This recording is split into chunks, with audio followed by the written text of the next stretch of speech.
The doors only open at 11 a.m. It's 9 a.m. now and the queue is already snaking. This is wild. Nope, this isn't the line for the newest iPhone. I'm here for the Pop Toy Show, the biggest event for art toy fans. Some collectors are here to find joy. Others hope to strike it rich. I'm a Molly fan, so I'm looking forward to be able to get some of the exclusive in there. Some of them, I'm hoping that they'll appreciate in value. You will increase the value because of the design is limited. So in 2 or 3 years will be not the same design. Last year, people were making 4 or 5 times the price. And if you get a secret figure from a series, and that series is very, very popular, let's say $15, right? They can sell it for $150. I'm told that some folks started queuing from as early as 4 in the morning just to get their hands on the latest art toys. What's the hype all about? Are art toys a smart investment I should get into? Let's find out.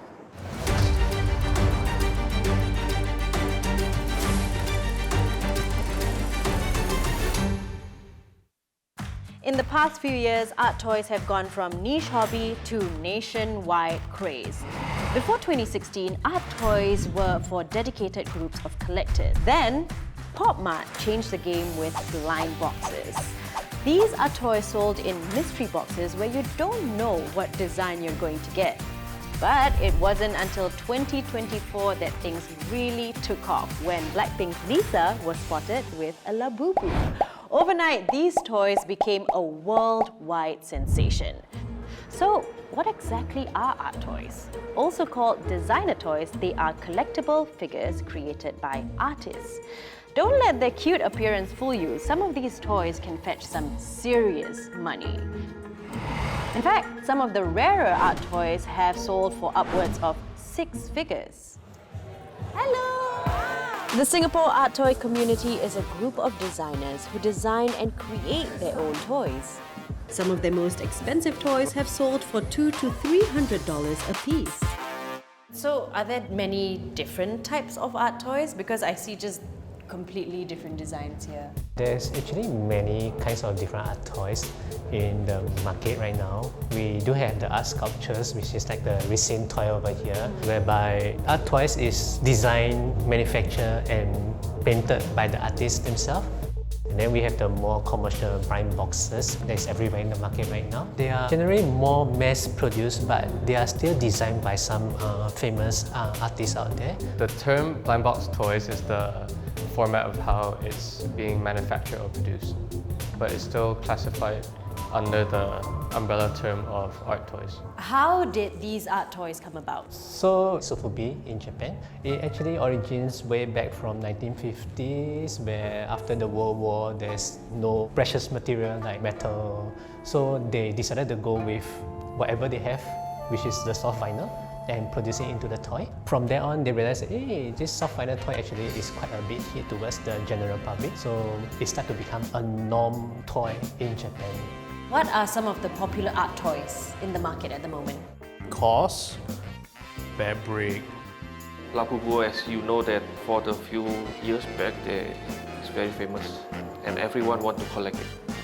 So do you think art toys make good investments? Some limited edition figures, I would say it is sort of like a fast cash.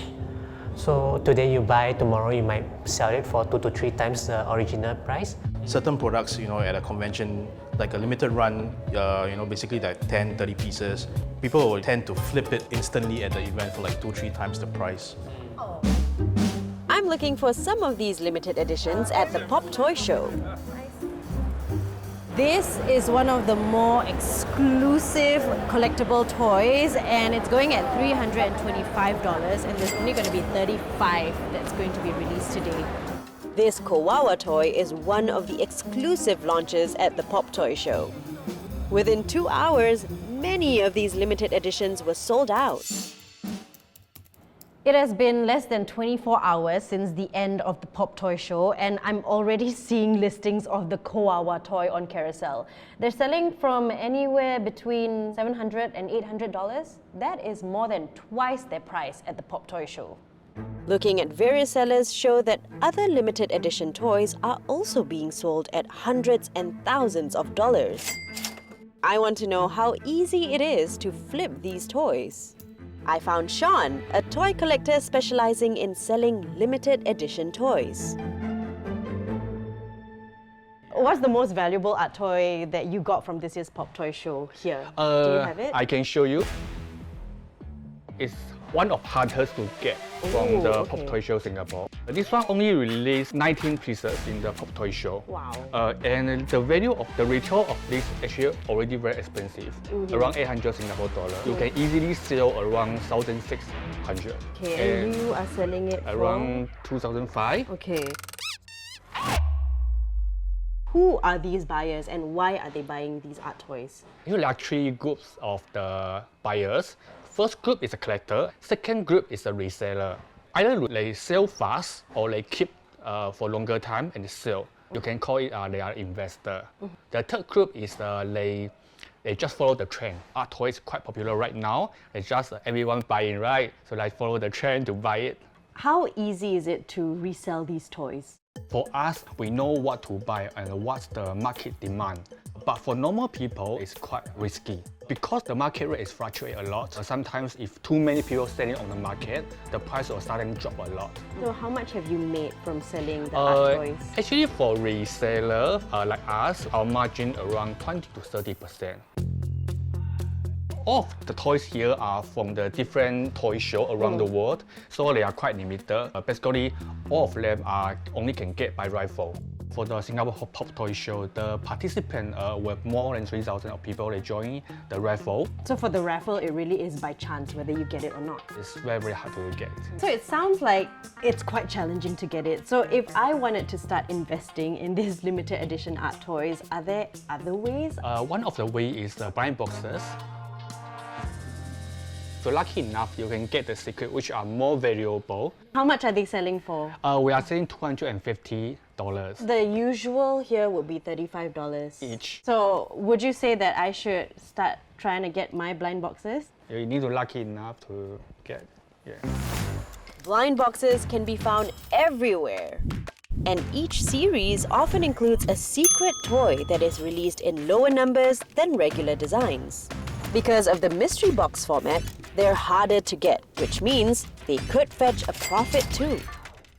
I am going to try to get some rare secret art toys, so I'm gonna buy some blind boxes. Thank you. Is this gonna be enough? Wish me luck. Oh, these are so cute. See, this one's got 2 secret ones. But how do I know? Is there a way you can tell that this is a secret one? People usually shake them. Can you give me some tips?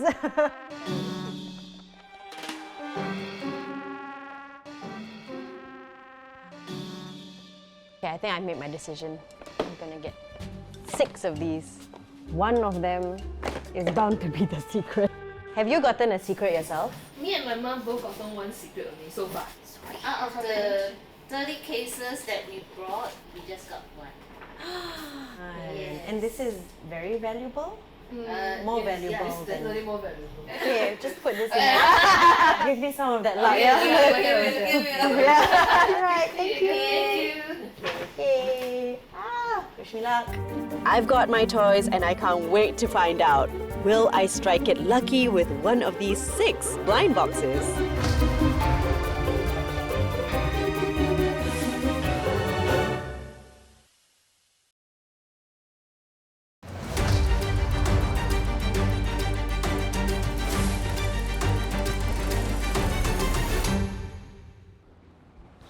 Alright, I have gotten my loot. Now it's time for me to unbox and hopefully I get one of the secret editions. These are what I'm looking for. There's 3 of them. Let's hope I've got some good luck today. Okay. What does it feel like? Okay, this is not one of the secret ones. A bit disappointed. Is this how it's actually supposed to feel? But it is exciting. Oh, but she's so cute. She's not one of the secret ones though. 4th try. guess? I am really banking on this last box because it's all I bought. And it's a lot, you know. 6 boxes is still quite a lot of money.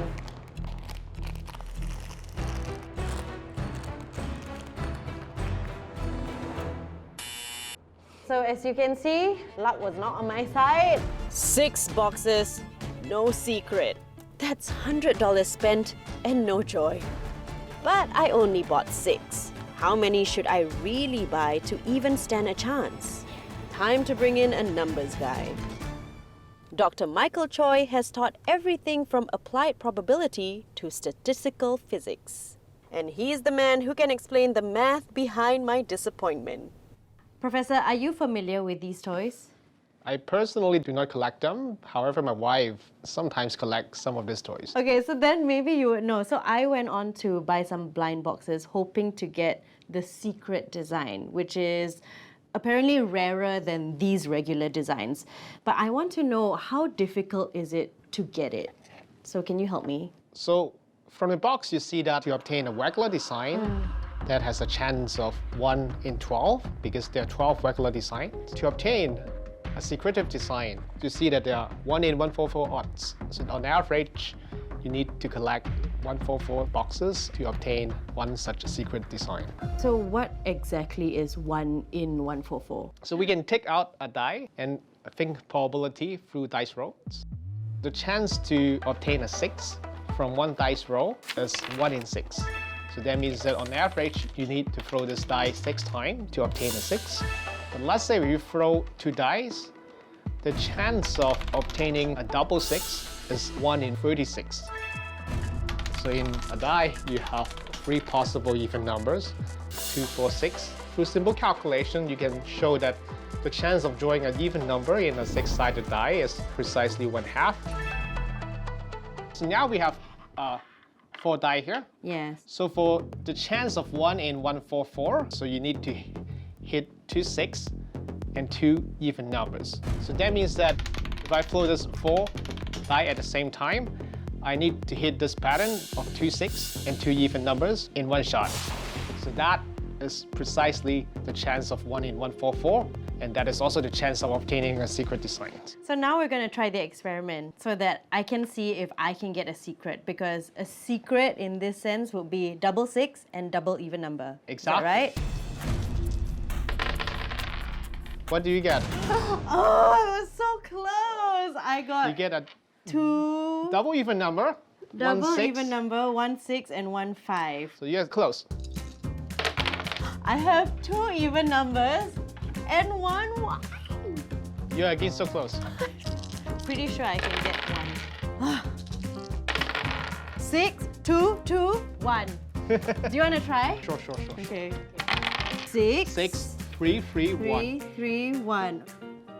Okay, this is going nowhere. I'm calling in my backup. Come in. Everyone has to get a chance at rolling. Maybe we'll bring more luck. Okay, let's try.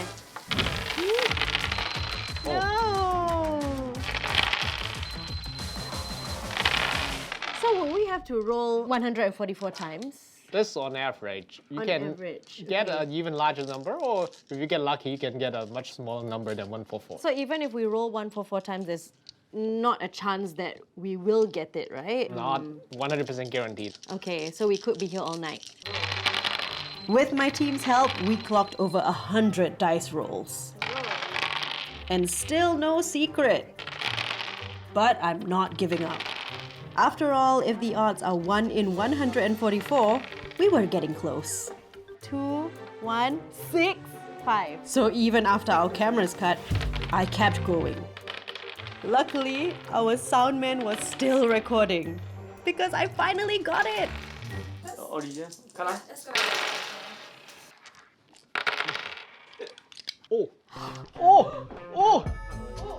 She got it. Oh my gosh. She got it. 6, 6, 6. Okay. What are the odds? 1 in 144. Exactly. Okay, but clearly it really is chance, right? It's just luck. Yeah. And it was a lot of effort. We rolled many times.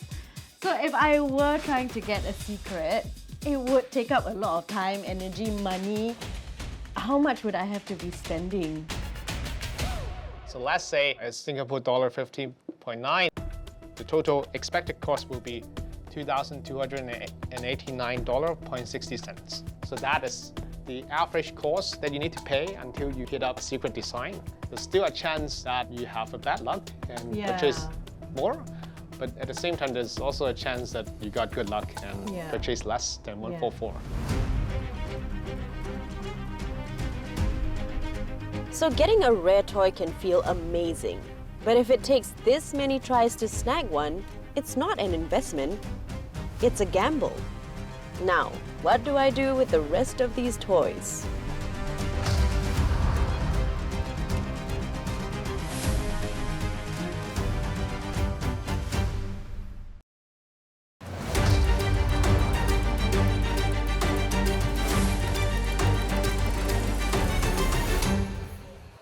These crybabies are taking a trip to TK, the owner of a second-hand toy shop who evaluates toys to determine their resale value.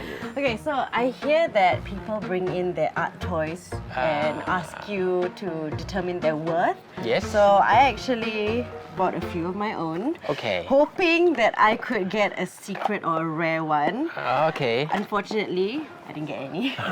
So I just want to know, are they worth anything? Okay, let me have a look with the item. So these are crybabies. Yes. First of all, you throw away the plastic bag. Is that a rookie mistake? Normally, if you're with the box and with the plastic bag, it can worth a bit more, but it's not the full price. Okay. But now you don't have the bag, I only can sell it as a loose item, just like this. What we take in this will be half of the price or lower than that. Really? Yes. So I'll make a loss. So what do you look out for when you are trying to determine the worth of an art toy? First thing, you can check online, see anyone selling it. If really no one sells it, then the price is up to me to decide how much it's worth and the condition, and is it a lot of people is looking for it. If let's say you don't have a box, just the figure itself, actually it doesn't worth much, unless it's a rare piece. So keep it in pristine condition. Yes, because for time, the thing may change, the color may drop. These are the things that we look out for when we take item in. Okay, so the thing is, I've spent so much money on these art toys. Is it worth it for me to hold on to them and hopefully they will increase in value in the future? These are hard to say because it may have value in 20 or 30 years' time. Maybe someone, when they grow older, they will look for all these old toys. Just like I'm selling vintage toys. The older guys are coming to look for those 80s stuff. Yeah, it's unpredictable. When I bought from the 80s, it's maybe $17 or $18. Now the value, it's not very high value, but it's still, now it's selling at $600. What are some ways to maintain these art toys?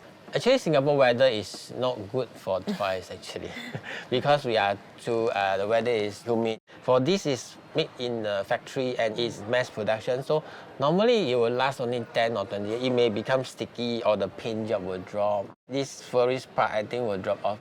Singapore, normally if it can last for 30 years, it's a very good toy. Without a secret, my toys won't be able to fetch me a profit, at least for now. But it's hard to say whether these toys and the trend can even stand the test of time. Already, we're seeing huge swings in the market. Art toys may have skyrocketed in the past year, but the boom is showing signs of slowing. Resale prices of Pop Mart's latest mini Labubu more than doubled during launch, only to fall 24% in 2 weeks. Secret editions of a previous launch have also seen drops of more than 80% within the past 6 months. Is the art toy craze fizzling out or just evolving? Jonathan Toh is a gallery owner and artist representative who has worked closely with art toy designers through every step of the process. And he's ridden the ups and downs of the art toy trend. So we've seen that there's been a dip in the prices of art toys recently. Are you able to explain the changes in the market? COVID was when things really hit an all-time high. There were excess time and resources and money on people's hands when they couldn't travel. And new designs such as fabrics or cost figurines drove an investment kind of angle to art toy collecting. At its peak, I think some bear bricks were selling at about 3 or 4 times its retail price. And then post-pandemic, we could see it steadily come down and plunge to some below retail. We've seen a huge boom with the blind box trend. So do you think we'll see another cycle with this? Blind boxes presents itself in a different format from the last cycle. With blind boxes, there is element of surprise. You are driven to buy until you get something. So will the art toy trend last? I feel if there is a continued trend in the same designs, people would think there is a fatigue in seeing the same things over and over again. So naturally, that would cause things to fade away. Sometimes they do come back. We have seen cases like Pokemon, Doraemon, they make a resurgence. Other times, some brands just fade away. What determines whether an art toy will come back? What has been really successful about these IPs and in its design of toys is that it continues to be relevant to people or collectors across generations. You could see Pokemon cards being popular back in the early 2000s. But now with teenagers growing into dads and then reconnecting through Pokemon cards with their sons or their daughters, that is another way that could see this resurgence. The ones that have been most long-lasting are where they focus less on creating one-hit wonders in one characters.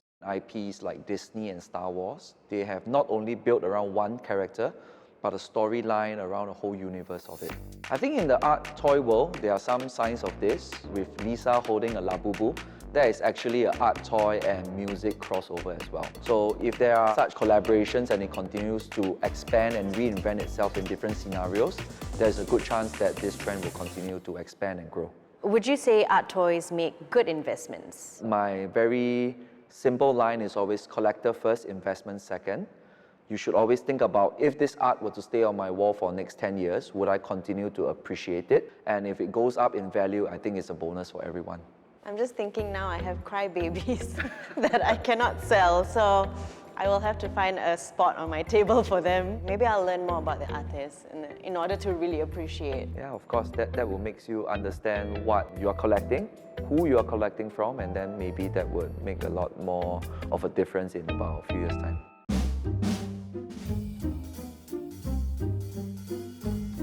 The art toy craze has its ups and downs. Unless you're really lucky, quick profits are rare. And their long-term value is still uncertain. And since I didn't want to sell my toys at a loss, looks like I have unwittingly started a collection of my own.